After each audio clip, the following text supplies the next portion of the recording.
No perdemos más tiempo. Bienvenido, Joaquín. Buena. Hola, ¿Cómo están? ¿Me escuchan bien? te escucho pero no te veo. A ver si querés prender la cámara, si podés, si no, no pasa nada, hablamos.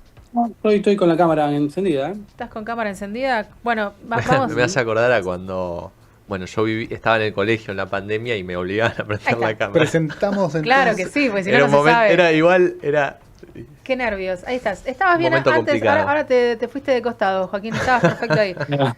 Bienvenido, Joaquín, gracias por tu tiempo. Sabemos que vivís un poco a las corridas. Hicimos una previa y te presentamos en todos los bloques contando un poco qué es lo que haces porque nos parece súper interesante realmente que el hecho de que seas periodista de territorio, que vayas a los lugares, no simplemente que estés sentado en un escritorio hablando de lo que pasa, que también sería válido, que es un poco lo que hacemos nosotros, pero nos parece fascinante la parte en la que vos vas y te la jugás ahí y pones el cuerpo.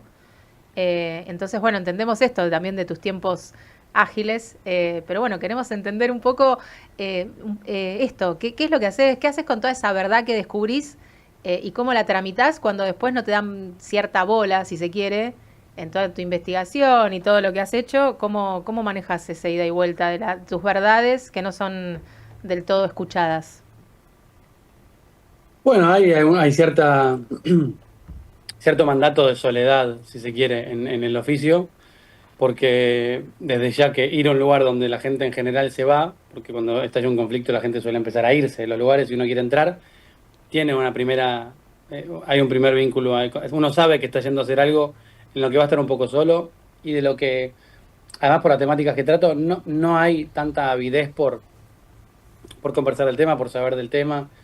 Si bien, obviamente, desde la llegada de Donald Trump, la cuestión internacional se puso en agenda de manera muy evidente, porque el tipo cada día cambia el rumbo del mundo.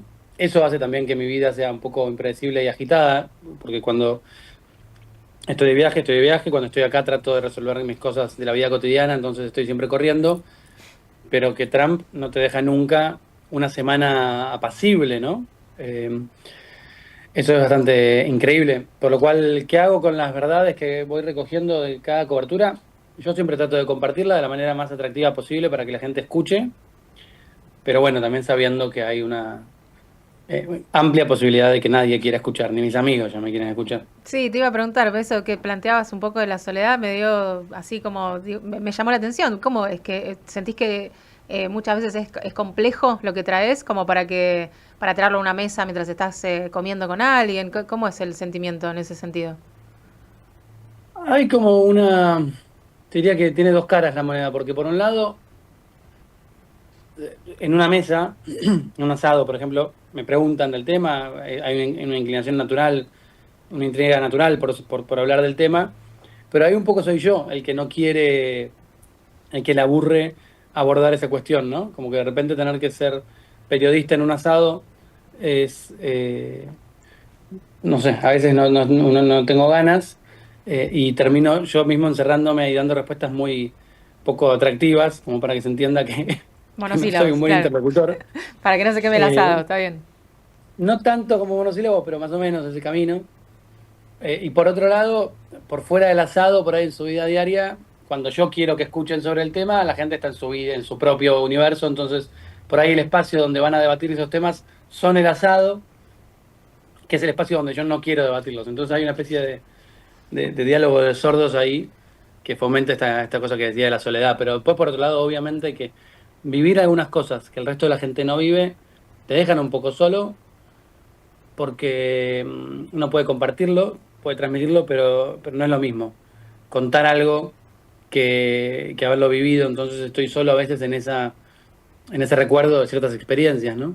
Tal cual. ¿Y cómo es la relación con el encuentro de esa verdad que la gente en general eh, absorbe de los medios de comunicación masivos y que de repente por estar en territorio vos ves que no se comprueba o que está dibujada o que directamente no es así y es mentira? ¿Cómo se lidia con eso? Yo aprendí ya a no frustrarme y no encararlo como una batalla contra la desinformación, porque hay no, tanta desinformación y tanto ruido, que si lo tomo como, perdón, voy a estornudar. Salud. Salud. Me agarró la alergia al cambio de clima. Si lo tomo como esa campaña de combatir la desinformación, me vuelvo loco. Entonces yo lo que hago es como ponerme muy claro mis objetivos de lo que quiero contar, cuál es la historia que voy a contar, cómo me ocupo mucho de tratar así riguroso y claro en lo que cuento, pero no tanto en responder en desmentir porque salvo que haya algo muy, muy relevante, ¿no? Que haya florecido alguna campaña de desinformación y es relevante contarlo, en general trato de encarar por la positiva, contar y contar, contar con que aquel que me sigue y que escucha la historia cuente con lo que le estoy contando y no, digamos, no lo tomo como solo una gota en el océano, digamos. Y el que me escuche, apunto mucho a que confíe en mí y que le sirva la historia de cuento. Pero porque si no es imposible, hay tanta desinformación dando vueltas que Claro. uno termina corriendo siempre atrás de la coneja absurdamente. Bueno, nosotros recomendamos que la gente te siga en tu Instagram, que es, la verdad, encontramos un montón de información que de otra manera nos resulta casi inalcanzable. Es Joaquín Sánchez con Z final y una M final. Ahí tenés unos videos en los cuales mostrás un montón de costados humanos y de cosas que en general no se suelen ver, así que el que quiera ir y fijarse, yo lo recomiendo. Manu. Sí, Joaquín, yo te quiero preguntar un poco cómo es tu preparación previa antes de ir a un lugar y cubrir, no sé, una guerra, por ejemplo, o diferentes situaciones. ¿Cómo te preparás? ¿Qué lees? ¿Cómo estudias ese tema? Eso cambia mucho en función de la cobertura que toque, ¿no? Claro. Cuando es una cobertura por ahí en América Latina, es un tema que ya tengo más trabajado, sobre todo, por ejemplo, en Venezuela, por ejemplo, es una cobertura que hice muchas veces y estoy permanentemente informándome sobre Venezuela, es un tema en el que me considero muy conectado. Entonces, por ejemplo, ahí es simplemente ver por dónde voy a entrar y salir. No necesito tanto darme un baño de información. En otros casos, otras coberturas, como por ejemplo, no sé, Sudán, cuando logré el acceso, yo venía trabajando hace bastante sobre Sudán, pero bueno, en el momento que me confirmaron que tenía la visa, me puse a estudiar muy intensamente un tiempo antes. En el caso de Medio Oriente, no me considero un especialista en Medio Oriente, pero sí tengo mucho interés. Hace bastante que vengo trabajando el tema y vengo estudiando. Entonces, cuando ya surge algo, uno viene más o menos relativamente preparado en términos de información. Ucrania, por ejemplo, cuando empezó la guerra en el 2022, yo no venía para nada informado sobre Ucrania, no venía siguiendo, si bien se sabía que no estaba esa tensión entre Rusia y Ucrania, atacará, no atacará, yo no venía siguiéndolo muy de cerca el tema. Sin embargo, después empezó la guerra y al día siguiente salí para allá. Y claro, fue un caer como paracaidista y tener que informarme de todo conforme iba informando. Y eso fue muy intenso y muy difícil. Pero bueno, como te digo, hay tantos conflictos en el mundo que según cuál uno se informa más en el avión Claro. o ya viene informado. Después, además, el tiempo previo a entrar a un lugar, uno lo gasta todo en buscar dónde va a dormir, por dónde va a entrar, qué visa necesita, qué camino está bloqueado. Hay un montón de otras cosas que te ocupan que son más urgentes, porque ¿no? La logística es una cuestión fundamental en el trabajo de territorio. Sí, te escuché decir en algún momento que también tenías gente que te informaba ahí dentro del mismo lugar al que vas, que a veces conseguís gente que te va dando data, que te cuesta un esfuerzo y a veces un dinero, pero que también de ahí sacás como buena información. ¿Cómo es esto? ¿Cómo los conseguís?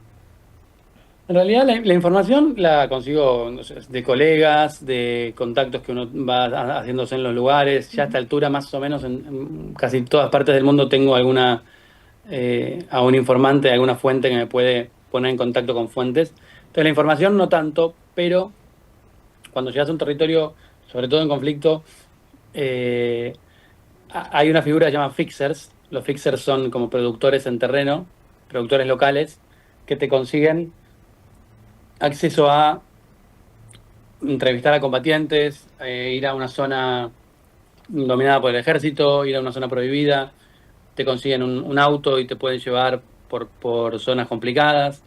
En algunos casos uno tiene que contratar a un fixer porque de otro modo no puede, sobre todo en un corto periodo de tiempo, conseguir acceso a algunas cosas, ¿no? Si uno va y se instala 6 meses o un año en un lugar y hace una corresponsalidad de largo aliento, por ahí no necesita tanto de estas figuras, pero cuando llegás y estás un mes en un lugar y tenés que acceder a las cosas en una semana, a veces es muy importante que tener a alguien que te facilite, ¿no? Que te haga atajos a ciertas historias. Bien, sí, te había escuchado comentar ese concepto y no me había quedado clara la palabra, es interesante. Y bueno, y después por otro lado preguntarte algo que por ahí es un poco obvio, pero en los tiempos que corren me parece que no tanto, porque te doy tiempo mientras para que te acomodes con la alergia. Esto de guardar la objetividad, ¿no? Porque vas a distintos lugares donde hay un montón de contenido humano, de gente sufriendo, y así todo tratás de mantener siempre una línea de no ponerte del lado de nadie, de dar una opinión neutral, cosas que hoy por hoy se ven bastante poco. ¿Cómo haces para que todo eso no se te pegotee? ¿Cómo haces para después volver a ser Joaquín y desligarte un poco de toda esa vivencia? Yo trato de, cuando escucho a alguien, ¿no? Una historia de un protagonista, un testimonio, me es muy difícil no ponerme del lado de esa persona. En general, cuando estoy entrevistando a alguien, así sea que estoy completamente en desacuerdo con lo que dice, durante esa porción de tiempo trato de entenderlo, trato de no... de que sienta que está charlando con alguien que quiere entenderlo, ¿no? No te digo un amigo, pero sí alguien que se sienta cómodo para responder, y pregunto desde el costado genuino de la curiosidad. Por ejemplo, si hablo con alguien que está a favor del régimen islámico en Irán, o si hablo con alguien que está en contra, en una entrevista voy a parecer que tengo una postura y en otra entrevista voy a parecer que tengo otra, pero porque yo lo que quiero es que me cuente toda su manera de ver la vida. Después, cuando lidio con alguien que tiene una historia de vida que fue atravesada por la guerra, yo ahí no puedo más que escuchar y acompañar, ¿no? Alguien que perdió a un amigo, a un padre, a un familiar. Más allá de cómo piense políticamente, yo ahí solo escucho y acompaño, y trato de ser un puente, ¿no? Para que el otro conozca la historia, no ser el juez que diga esto es bueno o esto es malo. Y por otro lado, trato a mí yo quiero que eso me afecte. Yo no quiero escuchar una historia humana y que no me afecte, que me sea indiferente. Yo quiero que me atraviese, que me conmueva. Y después, cuando tengo que hacer un informe más eh, neutral, si se quiere, o informar, bueno, ya tengo experiencia en tratar de distinguir lo que me conmovió y la historia humana de la cuestión geopolítica.